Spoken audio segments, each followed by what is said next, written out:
Hello everybody, thank you for joining us for another story time today. Today our story time is going to be about a very specific habitat that we have in Minnesota and Wisconsin. We used to have a lot more of this habitat, but unfortunately when we needed space to grow our food and build our houses and build malls and shopping centers and all this development that we've been doing, we used a lot of this space to do that because it's nice and flat. It had really good soil because lots of plants grew there and their roots went down super deep.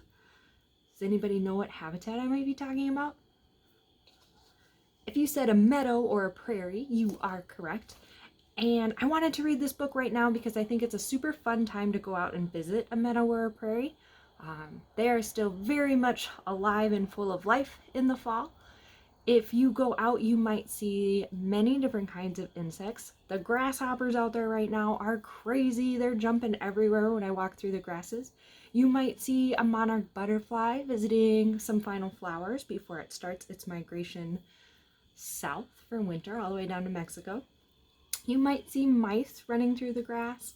Lots of different animals make a prairie or a meadow their home, so it's a habitat for lots of animals.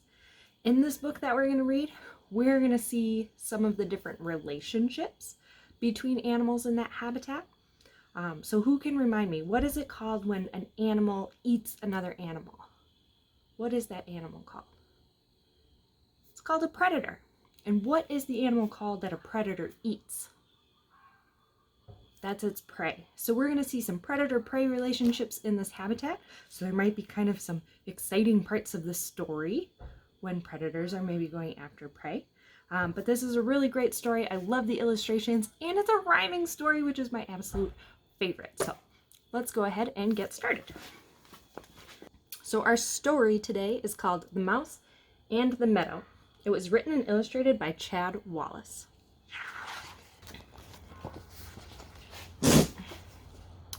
The Mouse and the Meadow. Look at that cute little mouse. What's he looking at?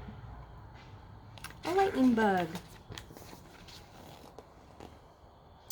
One day, a little meadow mouse was crawling through a field, staring in amazement at the wonders it revealed. The grassy open meadow put his courage to the test, for he had never left the comfort of his mother's nest.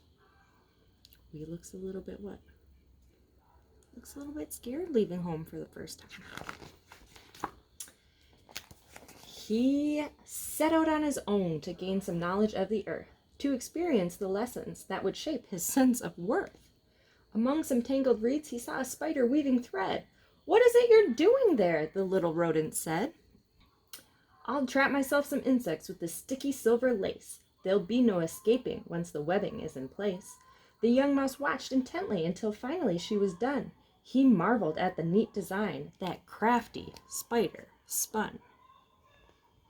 This is a great time to go look for, this is an orb weaver. They make these kind of round wheel webs that we think of often when we think of spiders.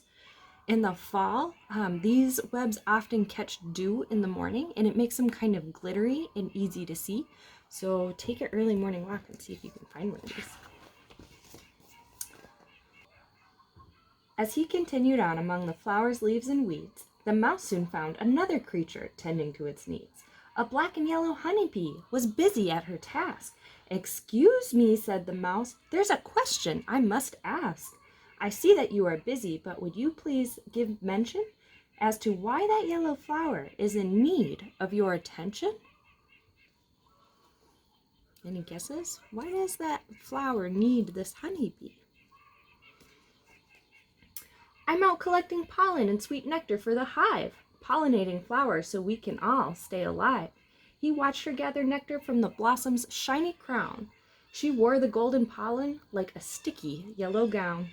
"I really must be going," the busy bee began to plead. "I do have over 30,000 mouths I need to feed." Whoa, that's a lot. That's how many bees live in her hive. With every new discovery, his fascination grew for the wonders of the meadow, from a mouse's point of view. He scurried up a milkweed plant to find a higher seat, and there he found a caterpillar hanging from its feet.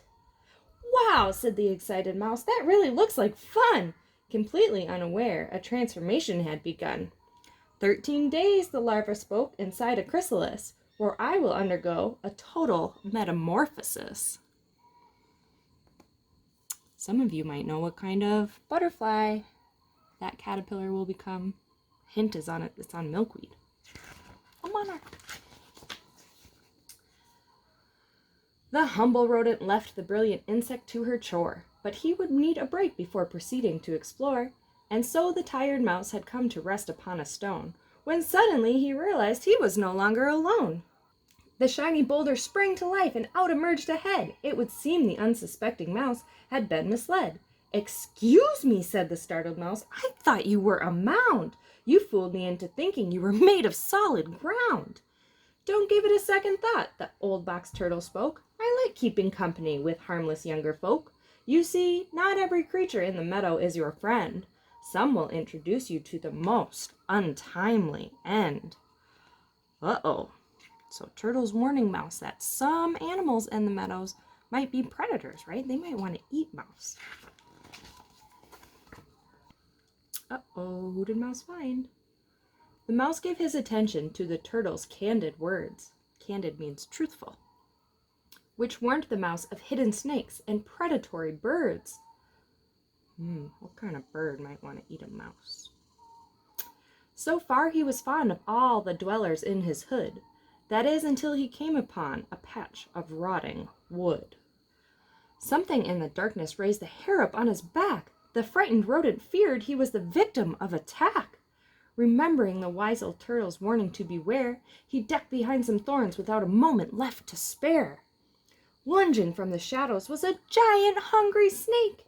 "You just made a most delectable mistake. You wandered in my territory. Now this is the deal. You will have the honor of becoming my next meal."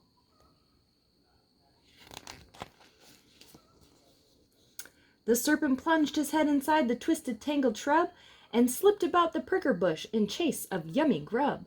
Then suddenly the reptile, whose cover had been blown, found that garter snakes are not the masters of this zone.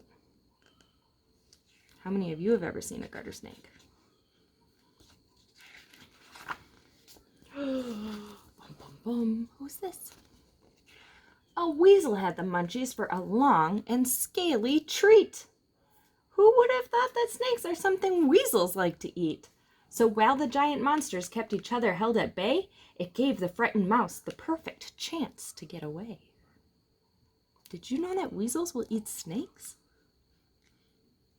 I can hear a lot of chickens in the background today. My neighbors have chickens, and weasels are very good at eating chickens too.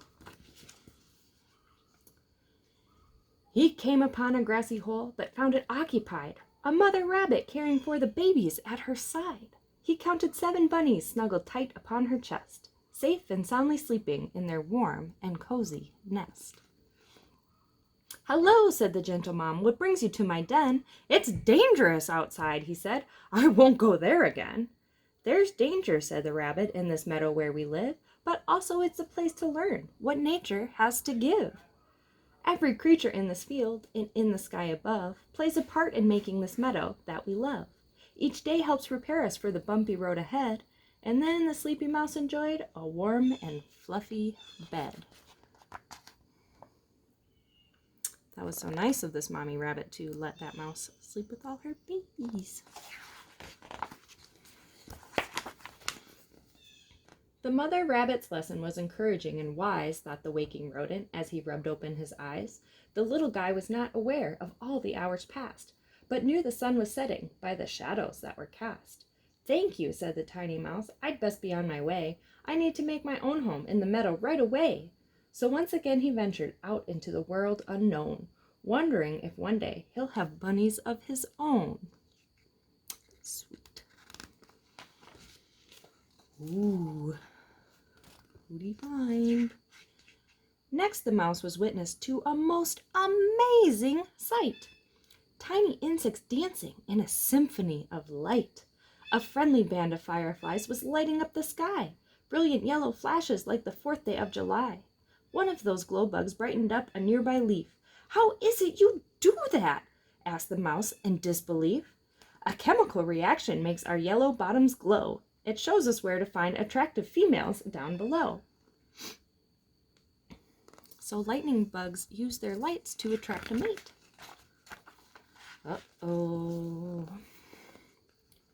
The conversation ended when from somewhere in the dark, a stealthy bird of prey had made our meadow mouse its mark. The fireflies were flickering like torches on a path to help the fleeing mouse escape the predatory wrath. He scrambled down a rocky trail. His body got the chills. That fast-approaching owl is the kind of bird that kills. It swooped in right behind him like a wave upon the beach. The great horned owl nearly had a mouse within its reach. Oh my goodness. Do you think the owl's going to get the mouse? Look at owl's talons. Very good for catching prey. Great horned owls are incredible hunters because they can fly silently. They have these sharp talons to help catch their food. But just before the meadow mouse was taken in its grip, an unexpected hero helped him give the bird the slip. Another little mouse had come to save his skinny tail by pulling him to safety underneath a metal rail. Oh, so they got under this rail just in time.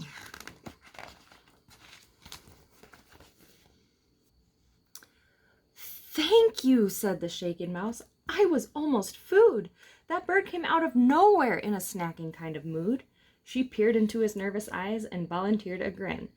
"You have no idea," she said, "the trouble we get in." The whiskers on their faces glistened in the summer moon, while a frog and cricket chorus sang a country meadow tune. They sat there underneath the stars, discussing nature's way, to better be prepared to face the challenge of the day. So every day in the meadow, there's tons of interactions going on that we often don't see between predator and prey. That might be insects, snakes, mice, birds, all sorts of different kinds of animals live there. They're very sneaky and hard to find. But those kind of daily struggles are going on all the time in the meadow. And that's just part of nature, right? Every animal has to eat in order to survive. In the back of this book is a Dawn publication book, and lots of times they have resources online with their books. They're often used in classrooms. So if there are any teachers out there, I can put the link to the classroom resources for this book if you'd like to use that. Otherwise, for everybody else, I'm not going to post activities for this book. I just want you to go explore a meadow and see what you can find. Pretty soon, in another couple months, our meadows will be covered in snow, and then everything that's going on in the meadow is going on underneath the snow. So mice are still moving around in tunnels under the snow, and owls can actually punch through the snow and grab mice with their talons, but we're not going to be able to really get a good look at that. So we'll have to wait until spring to get another good look at the meadow. So before this winter, get outside, go look at the meadow. The colors in the meadow are pretty cool in the fall. The grasses kind of turn yellow and they're up against the bright blue sky. So head out and explore with your family. If you're here in the Driftless region, the Trempealeau National Wildlife Refuge has a really cool walking trail that is mowed through their meadow, and there's interpretive signs on it. I can put a link to that map down below if you're interested in checking that out. I would highly recommend it. It gives a little history of prairies and the people who used to live here and different animals that you can find in a prairie. So it's a pretty cool trail. Hope you have a fantastic week. Enjoy the fall weather, enjoy the fall sights, and we'll see you soon for another story time. Bye-bye.